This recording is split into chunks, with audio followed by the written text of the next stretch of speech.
like people are just gonna walk by it. It'll be a normal thing. Yeah, it'll just be whatever. In 50 years, dude, it's just gonna be normal. Yeah, this is the world we live in. We're gonna be drinking fucking cocaine pop and chewing on cocaine potato chips. Hey, Mom, give me the heroin yogurt. You know? Hey, that's actually a great name, Go-Gurt. It's gonna make you fucking go, dude. Yeah. Ooh, putting Go-Gurt, cocaine in Go-Gurt. Yeah, well, they already have Go-Gurt. Yeah, but it's the new Go-Gurt's you're gonna Go-Gurt. Go-Gurt juice. Go-Gurt. Cocaine Go-Gurt.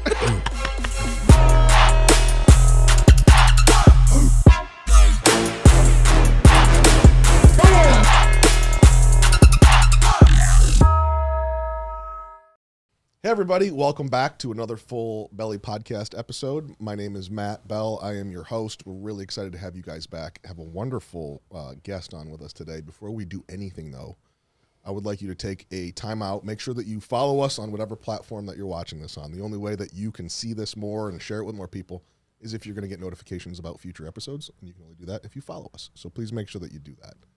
We have an awesome crew. I mean, this room is changing. Everybody's growing. The setup is different. I think this is the first time I've sat in this chair. Mm-hmm. I'm on a different wall. You guys can't tell. We're growing. We have 3 people behind the scenes right now. What's happening in this space and how many people we're reaching is a beautiful thing.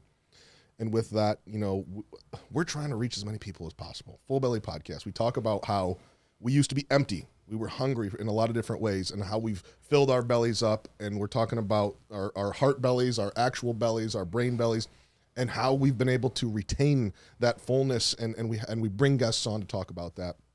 You guys know Juan. Juan's our co-host. Hello, my friend. Welcome back from home welcome back home from Texas. Home.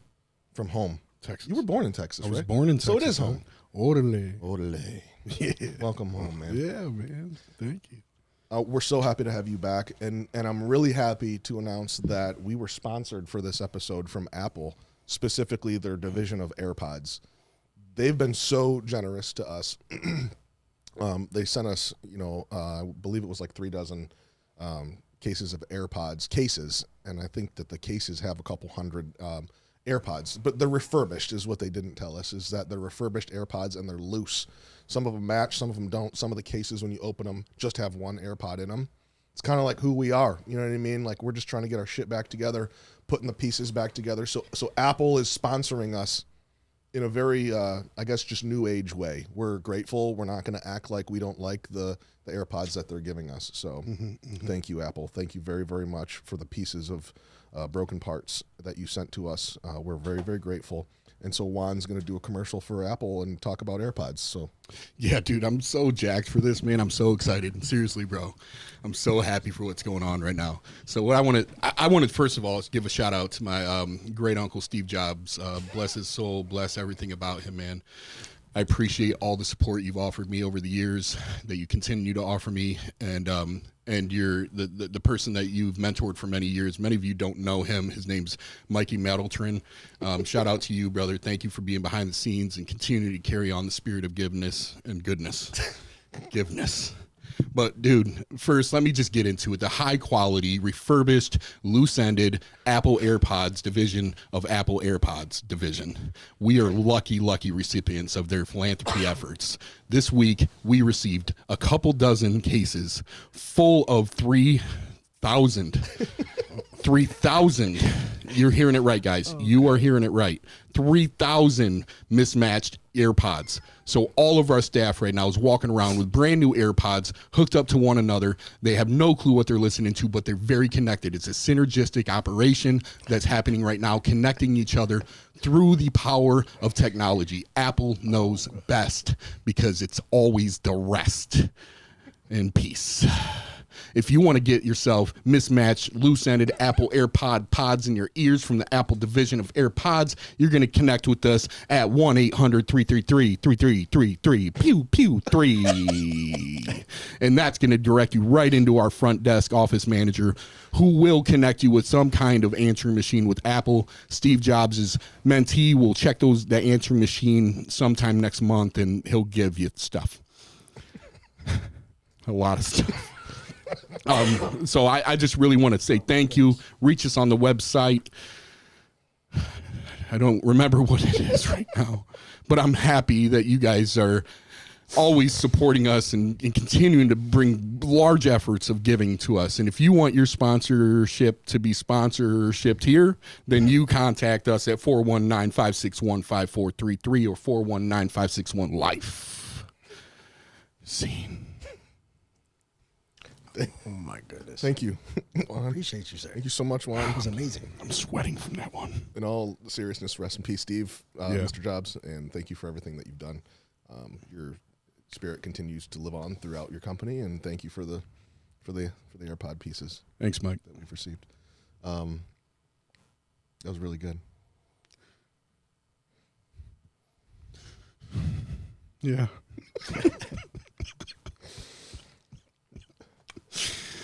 God, I'm so good at selling things. Oh, I'm so glad I get prepared for this stuff, Matt. Well, that's life. Things just come our way and we have to react. We have to respond. That's right. You've been good at that so far, like really just getting into the responses with everything that you do. What? Well, you got strong thumbs, dude. Oh, yeah. You got real strong thumbs. Yeah. You got the strongest thumbs I think I've ever seen. Yeah. You ever go to, like a real, Hold on, bro. like, Cracker Barrel and ask for some fried chicken? For what? For food. What else would you go to Cracker Barrel for? What does that have to do with my thumbs, Well, bro? because your thumbs are literally like the chicken, the drumsticks. Got a drum. At a fucking, you have a whole drummy, dude. Does it If you look were like to that? flex it and tell me that's not a drum, tell me that's not a drummy, dude. Like, put some breading on that, cut it off. That's a drummy. You would never know. If you were to How fast do you have to type to get thumb muscles like that? Does it look big? It's Does it just look big? strong, bro. It's a meaty drummy. If I saw Feel that, listen, if I ordered some wingdings and some drummies at a restaurant and they gave me 10 of them and one of those was in there, I'd be like, bro, I'm saving that bitch for last. That's the best one. That's the meatiest drummy in the whole thing. That's a solid drummy, dude. Yeah, I don't know. You should be proud of that. You have strong thumbs. Yeah, look, my hand looks so messed up. I can't bend this one, remember? Yeah, you smashed it in a log splitter. So I got that big old fat daddy, and then I got that straight edge. I got a straight edge razor. Right? You got a whole Swiss Army knife, dude. Your hand has multiple tools just available at all times. This is a flathead screwdriver. Multi-purpose. I'm sweating right now. It's a flathead screwdriver. Yeah, I just tightened door hinges. Oh my goodness. Oh man, my pinky works for glasses and really small things. Glasses repair. The tiny little Phillips. I'm a jeweler. With my thumb. Bro, come on, dude, stop. Please stop. I'm done. I can't breathe. We have to introduce Terry, done. man. I'm sorry. Will you please introduce Terry? I can't fucking speak. Yeah. Oh man, guys. All right, dude. So, guys, man, we're so lucky. I'm so lucky today to have our guest, man. Matt already mentioned his name's Terry. It's our dear friend Terry Bretz. He's been with us since 2016. I got sober in February of 2016. Within a week, Terry was in the same room with me in a PHP room, and he started his process. We have a very closely connected history, the three of us that are on this interview. The progression of TR over the past 8 years is present right now in different ways. Matt helped me find my way here, and I believe that I believe I had something to do with some of Terry being involved with us too over the years, but just so near and dear to our heart, man. Our good friend Terry Bretz, man. What's up, brother? How you doing, buddy? Yes. Yeah, you guys definitely had more than an influence on who I am and why I'm here. The relationship between me and you, Juan, is we're not just friends. We're not just family. We're brothers. Yeah. You know what I mean? I've been in touch with you throughout this whole journey, good or bad. Yep. You have helped me through everything, and I appreciate that. Yeah, it's been wild, brother. You're the reason I came back. I was able to make it back. You helped my mother put the seed to get me back. You know, it's good to be here, man. The journey that we were all on, the journey and the obstacles it took for this to happen is something else. I don't think you'll be able to ever fit it into a 45-minute podcast. I know. That needs to be a book and a movie. Yeah. Absolutely. For real. Yeah, comedy, drama. Yeah. Little horror in there. Oh, definitely some horror. I can tell you about some horror. Some action. The last few months of my life have been horrific. The last 34 days of my life have been amazing. It feels good to be home. I'll tell you that. 34 days. Yes, sir. Congratulations, bro. Thank you, sir. Seriously. Appreciate it. It's amazing. I'm just glad to be home. Yeah. Love you, bro. That's it. We love you. We're happy to have you home, man. And it's wild to think about. It's just really wild to think about how, on today, actually on Facebook, say the 16th. Today is the 16th, right? Yeah. Yes. I think. Yep. Yeah. 16. So 8 years ago today, there was a post that we made. We got our first office. 7 years ago. 7 years ago. That's right. We got our first office building, and it was donated to us for $1. So we got to, we went back and looked at, we were all there, dude. Remember we pricked our fingers and put blood on a scroll? Goodness. I have the scroll in my office. Do you have those? I have the scroll in my office right now, dude. Yeah. It goes back so far. I don't think people really understand how far back it goes, dude. And that's the really cool thing about TR is that we were a fucking family, dude. Man. We are a family. Brothers and sisters, I don't care what happens. I don't care if you're doing well or not. We're never going to fucking turn our back on each other because this is the reality of how it works. We're in this together now. And so if someone falls off, that doesn't mean you're not part of the family anymore. And that is just a cultural thing that we've done since day one is we're always going to be here for each other, man. Yeah. We always know where home is. We always want it to feel that way because if we don't allow it to feel that way, people aren't going to want to come home. Right. You know what I mean? Yeah, So TR is the house. It's the home. TR is the home, man. That's the whole word team. That's what it's about. It's about every single person. Yeah. So it's just been cool. It was cool to see that post, knowing that we were going to talk with you today. Yeah. It took me back to that, seeing, bro, every one of us were 30 pounds lighter. Yeah, you know what I mean? dude. Everybody, Tina, we saw Tina on there. She had straight black hair, instead of curly blonde hair. Now, we had we grew up. We changed in a lot of different ways. We did, dude. I was looking at myself, you know what I mean? I had that hat on, had that flannel on. It was just wild, dude. Looking at I looked like a child. I was 33 years old, you know what I mean? But when you get sober, you regress, you don't age the same, being high. So it was just wild, man, looking at it all. And I remember I was talking to Matt about it. Remember how we used to, so we had our voting members up in the front part of the space, and then all the prospects or the prospects. People, remember everybody would wait in the back once we got done voting on everything that we needed to vote on, and then we would split up everything. We'd have 40 different things to do, and everybody be signing up for things. It was wild, bro. The prospects, that was amazing. Right? Yeah. Like a biker gang. Yeah, literally. Like a super biker gang, bro. You get a t-shirt or not? Yes. So, Terry, I have some questions for you. Yes, sir. And then you know that at the end of this, we're going to allow some questions. That's what we like to do here. So I got some questions for you. So talking about challenges and resilience, right? Because you had alluded to it's been a rocky 7-8 years. Can you share with us some of the biggest challenges you faced during your journey of recovery and how you've managed to overcome them in the last 34 days, right?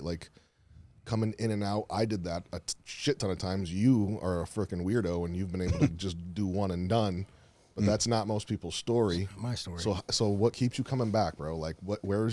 Obviously there's resilience there to want to come back and say I'm better than what I was doing 34 days ago. Can you speak to that a little bit? Yeah, absolutely. So, as addicts, we are some of the most resilient people on this planet. Facts. The things that we submit ourselves to and the things we put ourselves and our families through, we have to be resilient, not to just give up. I never gave up. I've been down and out more times than I like to count. But I knew I was better. I knew better, and I knew I wanted better. My son. I really don't need to say anything else. He deserves better. He deserves who I was when I first had him. I have a 6-year-old son. Damn, he's 6. Yeah, little man 6. Damn. Gabriel Joseph. I'm a single father. The mother has not seen my son, and it's been 5 years now. It'll be 5 years on Christmas, the last time she's seen my son. Wow. He needs me. He needs the best me. He needs the me he had for those first 4 years.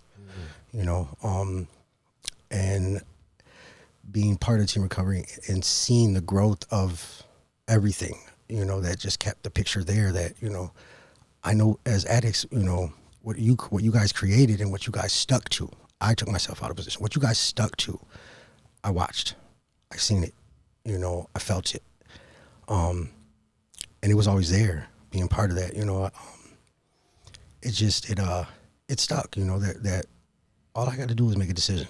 And did that help with the obstacles? You know what I mean? Any of the things that you were facing, any of the hardships that Matt was talking about?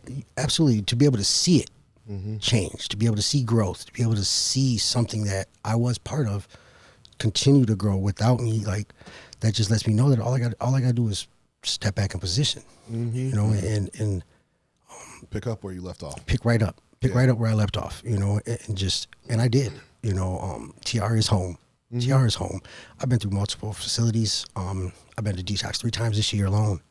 I think I avoided this because I didn't want to commit to what I seen here, which is change, growth, and just a beautiful vibe. You know, I wasn't ready for that yet, you know, and I knew that.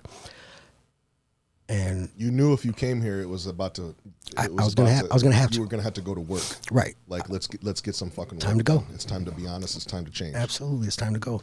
Because I can't lie to people that know me. Nah, I know you, bro. Right. I can lie to myself. I can't lie to you. I can't lie to one. You know what I mean? You tried. You tried a couple times. That's the cool part about it, man. That's another piece of like the whole team aspect and why it's amazing to have close friends in recoveries, because we, dude, from day fucking one, called each other out on our shit. Yeah, absolutely. You know Accountability. what I mean? Bro, like in so many ways, not just about using, about everything. Right. Remember how serious it used to be? Oh, dude. Bro? If you weren't working your steps, you couldn't be a voting member, dog? Dude, anything. If you didn't show up to an overdose call, Right. it's like, dude, that's not what we. Yeah. There are no exceptions. Nah. None. You know what I mean? Like you're fucking around with this, Yeah. whatever. Like, no, bro, that's You not wanna- how we're doing shit. You want to get voted in? Like, oh, where you at? Did you do your 4-step? No, then we'll revisit in 30 days. That's why I was voted out. I Step work. I was not Yep. doing what I was supposed to be doing. Yep. I was not meeting the expectations of the people around me. Yeah. I get it. That was, get it, man, you know? bro. Yeah, It's crazy. We had a code of conduct writ up, dude. I'm getting goosebumps thinking about how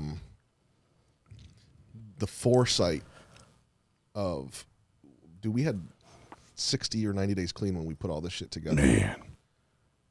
60 or 90 days clean when we put all this shit together to say, like, this is what we are going, the standards of fucking excellence, the Man. highest standards, Yep. right? Yeah.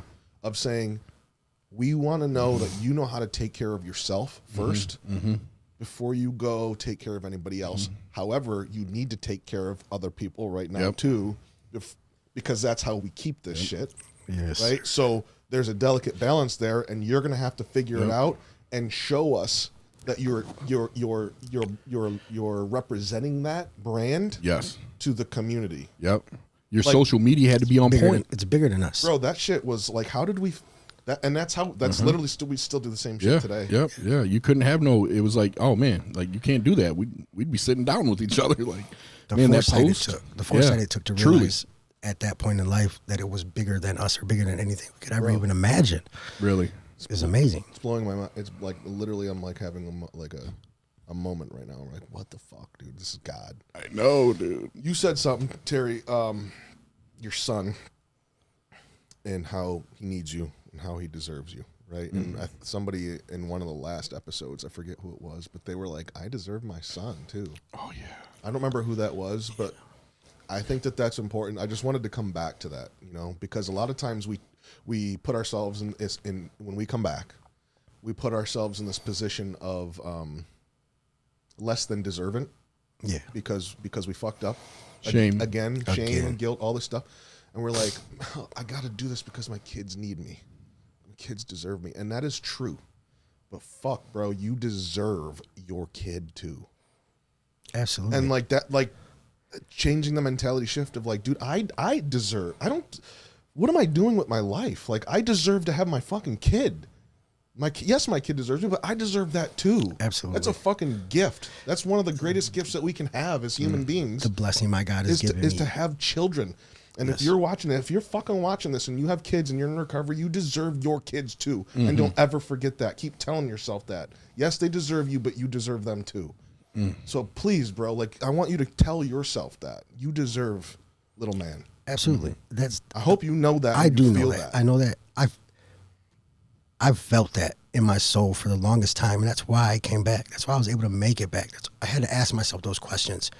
How could I spit in God's face when he gave me the best, the purest form of innocence and joy ever? You know, my God would not have gave me that if he didn't know I was going to take care of it. You know, and I'm not going to do that again. I'm here. I'm ready. I love my son. I'm learning to love myself. And it's a beautiful thing to have that, you know, to have that joy, to see that joy.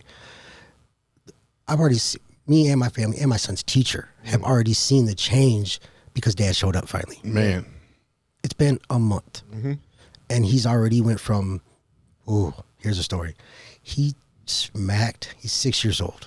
He smacked a kid in the restroom with a urinal cake. Took it out of the urinal and smacked him in the face with this. Like, I don't know if it was a clowning thing or, you know, or if it was with a urinal with cake, a blue urinal cake in the face, dog. Like, you know what I mean? Like, it's not funny, but it's funny. Oh, it's I'm funny. sorry, It's dude. the teacher laughed when she told me. She slapped him with a urinal You cake. know, smacked him with a urinal cake, bro. So I'm Like, not slapping you with my hand. I'm slapping you with a cake that's been pissed on, bro. So he's went from that to being, now every day when we pick him up, when my mother or my grandmother picks him up, your son had an excellent day. Man. Your son got a gold star. Yeah, dude. Your son's doing great. He's trying so hard. Why do you think that is? Dad is trying so hard. Say it again, baby. Pure and simple. Dad is doing it. Dad showed up. That's all it takes. So all you got to do is show up. Everything else will fall into place if you show up every day. That's all it is. Dude. Everything else will come. Sometimes just showing up and being there. Bad, good, indifferent, miserable. Don't want to be here. Just show up. Show the fuck up. You'll learn to be here. And be consistent with it, you know. That's it. And we laugh about it because it's silly, and we have that. We thank God we're not a glum lot, and we can laugh about that kind of shit. You know what I mean? But there's like something to that is very, very fucking real. That is not like laughable. It's like when we're not there for our kids, they act out in so many ways to try to fill that hole and that unknown of when is dad or mom going to come back. You know, like I'm hurting, so I'm going to hurt somebody else type of situation. That shit's real as fuck. Yeah, no, Precious. They don't And deserve look, that. in 30 days, bro, in 30 days, your 6-year-old son has completely changed. Completely. Just because you show up. That's it. That's all it took. God, that gives me And that makes it so much easier for me to show up the next day. It's amazing. It's a beautiful journey. Yeah, boy. Beautiful thing. I love that. It's like juiced up. Life is beautiful already. Looking back at your experiences, what are some key lessons you've learned about addiction and recovery that are important for others to know? Key lessons for others to know. You can stop, and it's simple to stop. All it takes is a decision. There's help out there. For me, when I wanted to stop, I didn't know how.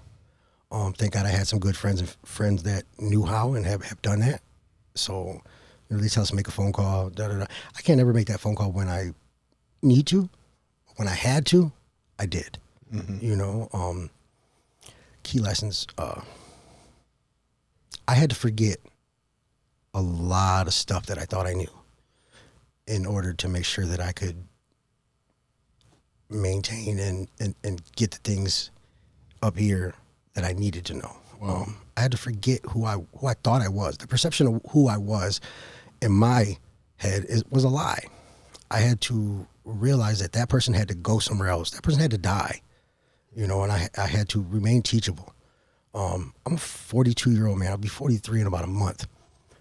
I had to let other men and women show me who I could be before I was willing to try to become that person. You know, it takes a lot of humility, grace.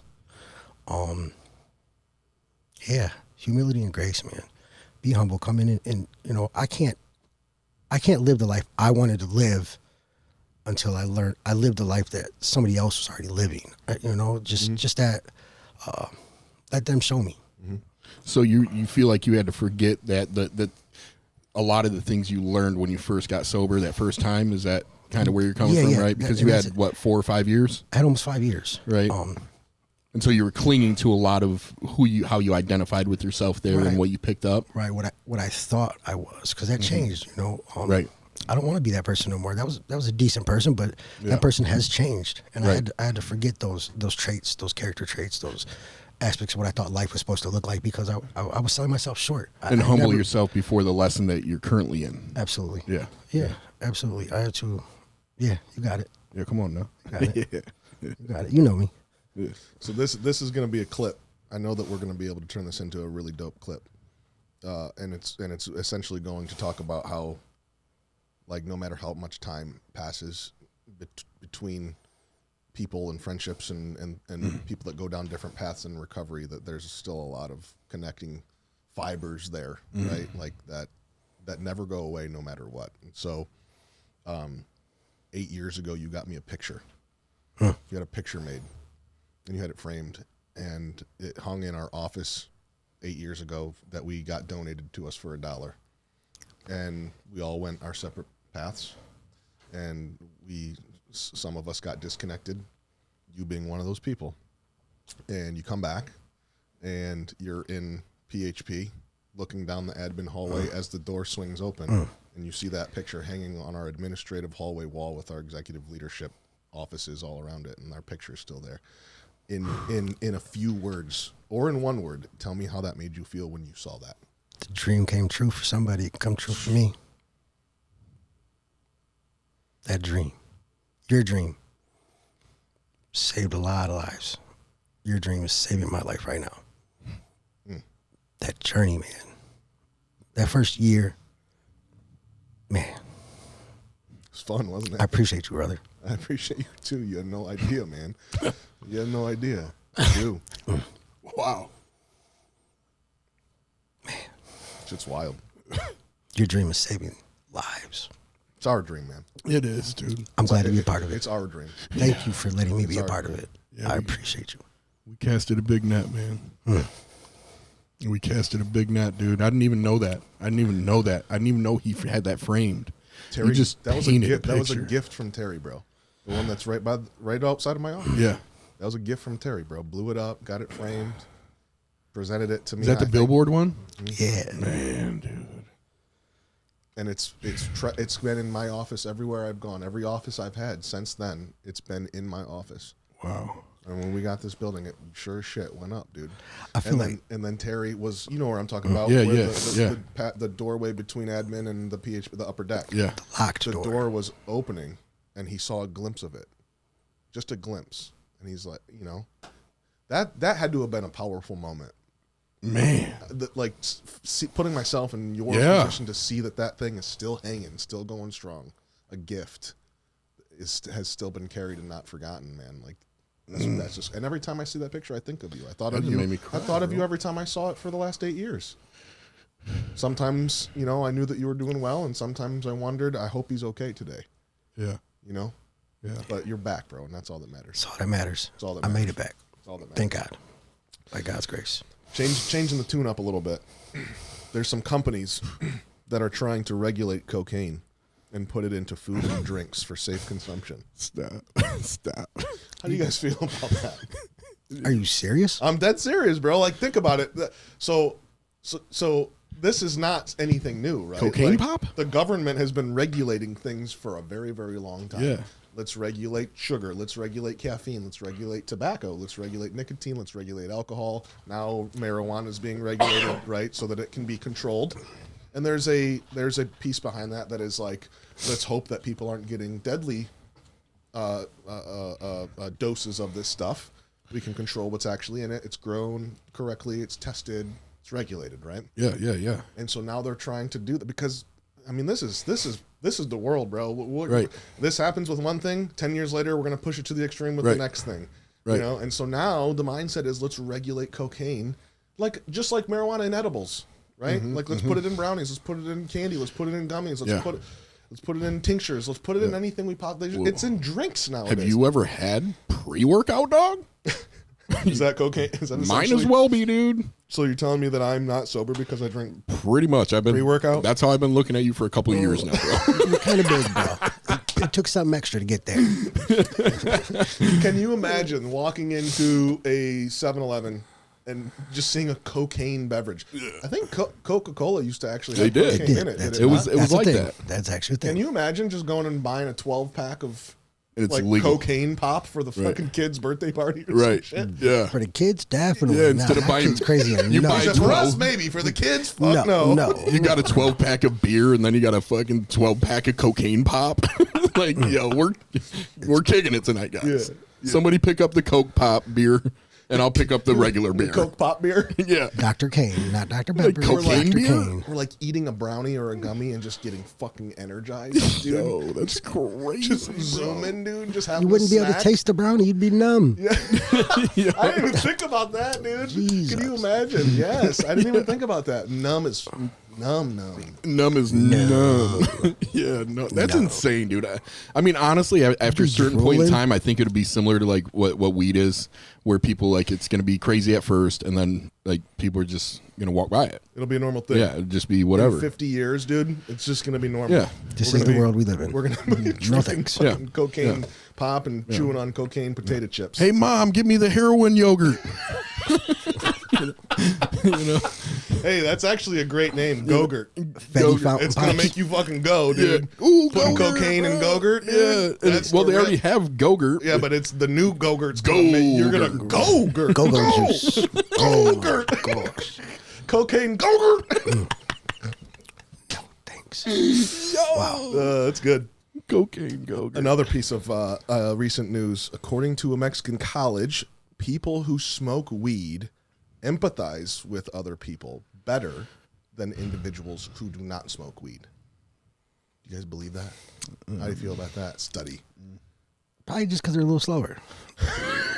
They take more time to hear what you're saying. I guess it all adds up. You know? Yeah, I think it checks out, dude. I wonder why it's the Mexican college that did the study on this. So, Why'd you take it there? you know, well, because I'm Mexican. You know what I mean? You're looking at across the room Well, at two brown people. Because I'm Mexican, dog. What do you say? Okay, it's a statistic. I'm just reading it, bro. Relax. So, all right, fine. I'm just Singled out. Yeah, bro. Yeah. I feel like I got something to say on this, bro. I don't know. I feel like I feel really awkward now at this point, dude. I don't know what I didn't to know say. there was a Mexican I just college. literally Googled statistics about drugs to talk about right now. What is I one of did their, such a good job. what is one of the making that majors at the Mexican college? Is it tile and concrete? Oh, jeez. Is it? He's Mexican. You can say that. Yeah. You're allowed I'm to say loud. that. It's okay. Yeah, you're supposed to I say can do oh, tile and jeez. concrete. I can't not. I can't. Seriously though, what do you think about that? Do you believe that that's a thing? I kind of do. I no. I just switched two personalities. I Just know. You went from yes to no in 12 seconds. I don't know, 12 dude. seconds. I don't think so. If you're empathetic, you're empathetic. Right. I don't think any substance, especially marijuana, you're not gonna be empathetic because of it. You're just slower. I think. no, it. but I Like, you're feel not- like when you're doing things or you're doing something wrong, it's easier to empathize with other people in situations that do things that are wrong or seem. I feel like I empathized on a deeper level when I wasn't doing things always the right way. Relate. So let's look at the definition of empathy. Okay. The definition of empathy is having the ability to understand and share the feelings of another. Yes. I don't know if I necessarily agree that smoking weed helps you understand somebody else's feelings better. If I smoke the weed they have today, I'm not understanding anything That's what better. I'm saying, dude. Yeah. I feel like smoking weed just makes you super slow Yeah. and chill, so it makes you seem Yeah. like you understand them better. Yeah. And I don't even- because you're just literally not responding, bro. Right. For real, the weed that's Right. out there. If I were to smoke that shit, dude, Oh, I bad. wouldn't I'm coughing, I'm not empathize with smoking. anything. And I don't know why I'm even talking about it. Last time we talked about weed, I told you guys my eyes bleed and I'm allergic to it. Like, I can't really relate because I shut down. I don't even, I can't empathize, sympathize, cognitively understand anything when I'm smoking weed. Yeah, At dude, all. I turn into I'm gonna an be sitting there with a absolute. tub of ice cream. Yeah, That's it. I don't say I don't even fucking do that. words. I don't say words. Yeah, I don't do that. It's funny because I used to love smoking weed in high school. Like Yeah, I me could too. function every day. I smoked weed all day, every day. That was my Yeah. first thing. But now But so now obviously I don't smoke weed, but I remember like, so that was back in high school, but then there would be periods of active addiction where I would like get out of jail or something like that, and I'd be like, I'm gonna smoke a blunt, and I hadn't smoked in fucking 3 years or something like that. You know what I mean? Smoke a blunt and be Worked out, dude. Yeah, done. I go to instant paranoia now. No thanks. Yeah, no, that's a horrible feeling, dude. that boy's stuck. stuck, dude. I don't even know what anxiety is, but Bro, I if turn on smoke a joint, I fucking do. infomercial about some shit and just go into the deepest thoughts about Yanni. yeah, bro, like anything, dude. Put on a Sarah McLachlan fucking animal commercial, dude. I'm crying. Yeah, see? I guess maybe that is the empathy. Then Trying maybe to tell you, bro. maybe I proved myself wrong. Yeah, you just carried yourself right into it. You empathized with yourself, smoking weed, and realizing that you're empathizing with Sarah McLachlan and animals. Yeah, do not smoke blunts and watch fucking infomercials about animals that need help. Yeah, dude. You will end up broke. You will donate. Yeah. You will donate. Yeah. Terry, we like to offer the ability for our guests to ask us questions. So now is that Are you sure you guys are ready? we're ready. Yeah, bro. We got probably 7 minutes left. Okay. So, Matt, what is the most influential life experience you didn't want?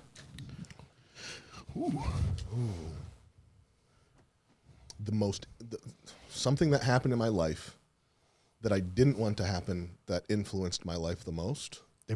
Yes. You didn't want it to happen. Man, fuck! I've never been asked that question before. No. The most impactful moment that I didn't want to happen, man. Fuck! I'd have to go. I could argue that many of them are influential in a negative way that ended up turning out positive. There you go. I would say one of two things. Either when my dad died, because that's when everything really started to go downhill, but if I hadn't gone downhill, I never would have been able to, right? Like, you see what I'm saying? Yeah, so if that hadn't happened,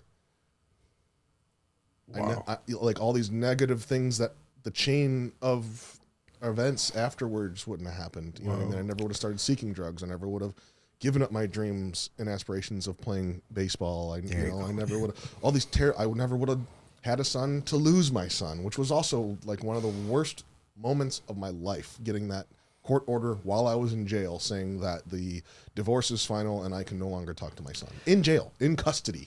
Yes. I could go on and on, bro. I could talk about the day that I had a pistol in my mouth and I wanted to blow my brains out because nobody wanted anything to do with me. Yeah. And so I would have to say that was the end. That's the most recent. That's the freshest in my mind. That would have to be the most influential thing that happened in my life that I did not want to happen, because I never thought that I would be considering ending my own life. That's what I was looking for. Yeah, and that was it, bro. Like that. Considering ending my own life scared the shit out of me, and it scared me enough to say everything I'm doing is not working. I have to completely change.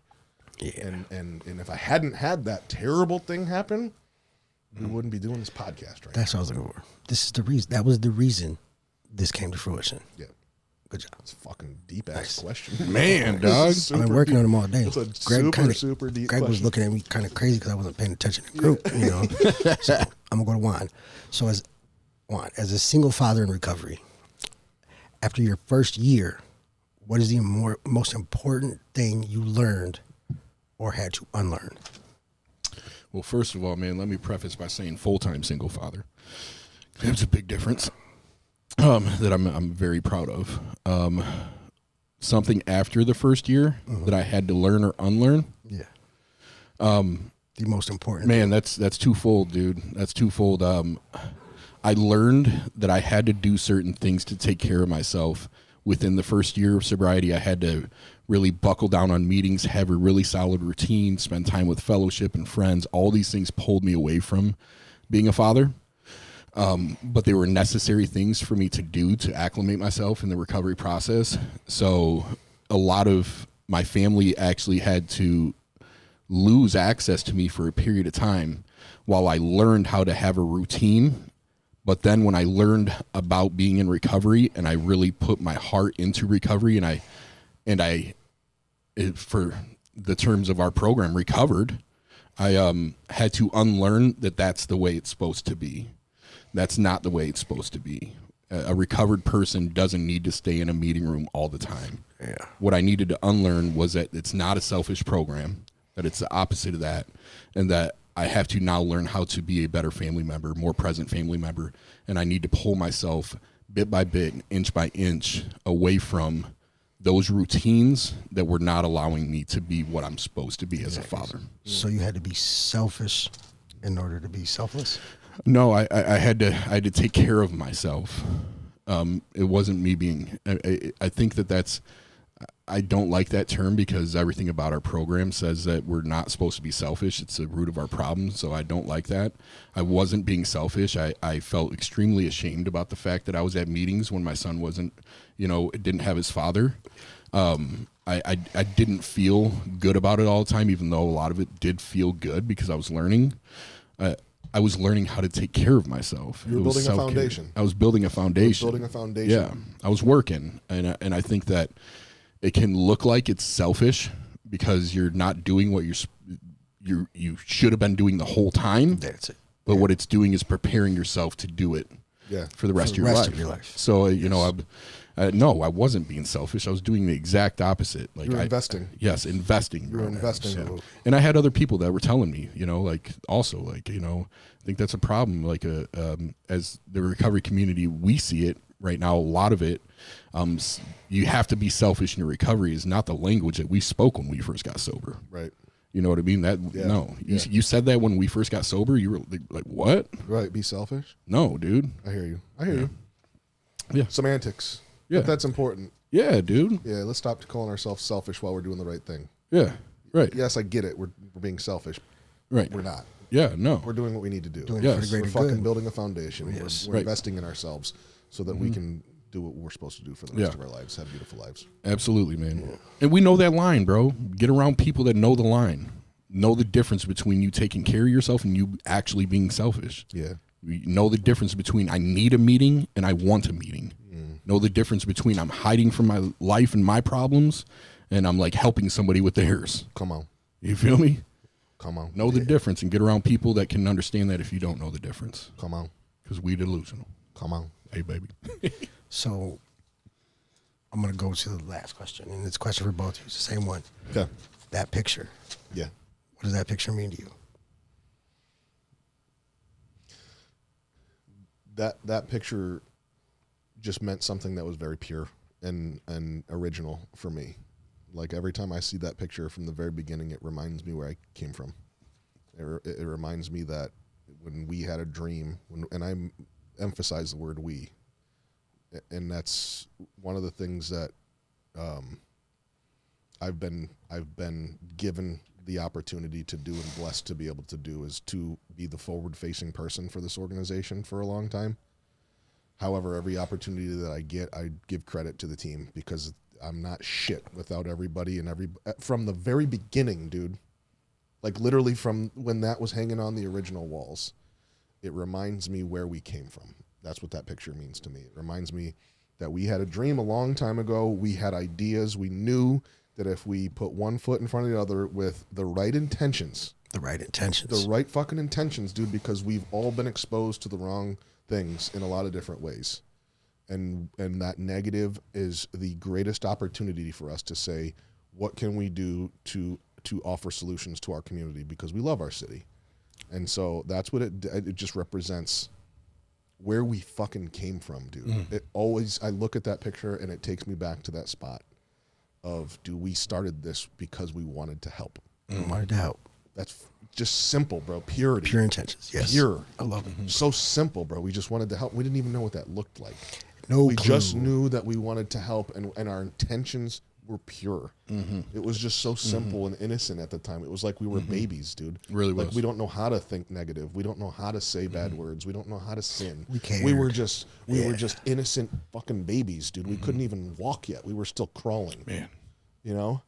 And that's what that takes me back to is that's one thing that hasn't changed from being an infant in recovery to having 8 years clean now with this treatment center is the intention has never fucking changed, dude. Those core values have never, ever, and they will never leave. You still know the mission statement? Fuck yeah, to passionately and enthusiastically carry a message of hope to anybody affected by the disease of addictions, right? Don't play with me. There you go. Play with me. What? That was the answer to the question. Yeah. That's it. There you go. Yeah. I'm fried. I don't remember it. It's okay. I'll get there. Yeah, man. I agree with Matt. I agree with you, man. You know, I ain't never lost sight, feeling, love, connection to what this is. You know what I mean?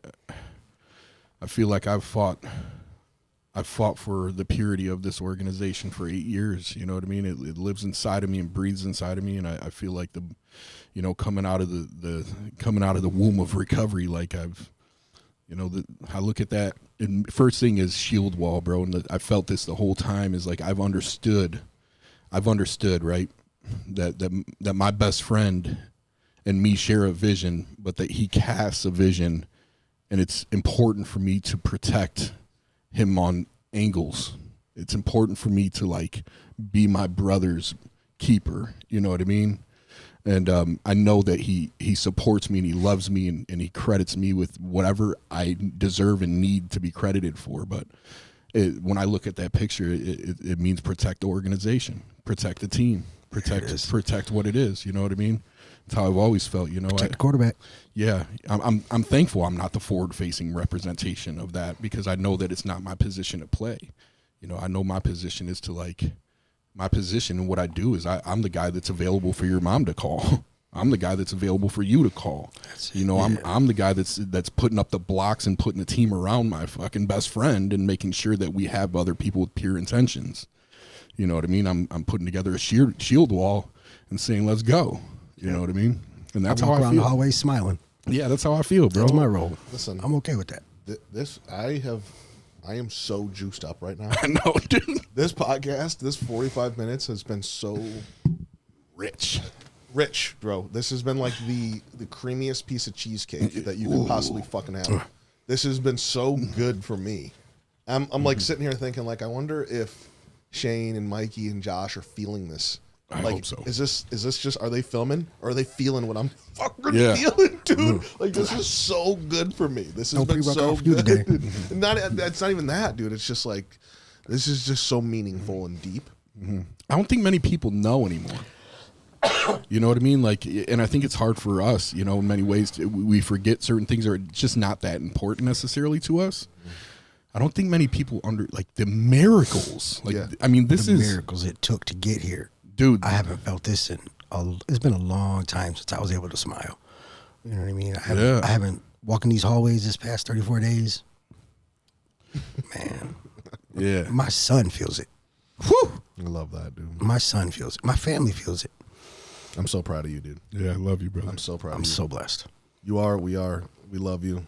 Thank you for being with us. Absolutely. It was a blessing. So we'll do it again. Absolutely. You're here. So you know we're going to be doing this again. I won't be nervous next time. Yeah. You did great, bro. You killed it. And I'll have my teeth. I'll be able to smile. So we'll be all right. Yeah.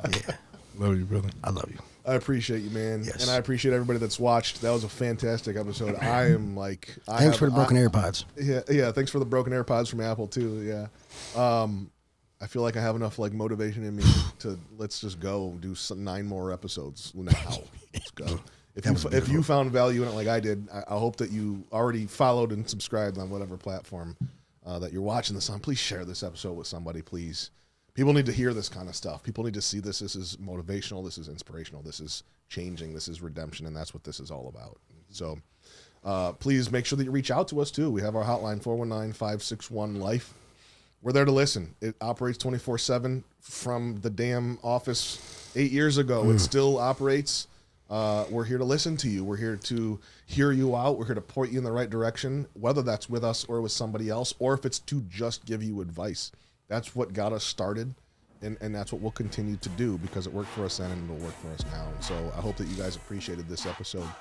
Make sure that you come back for the next one, too. Thank you, guys. Thanks, Juan and Terry. And you guys my pleasure.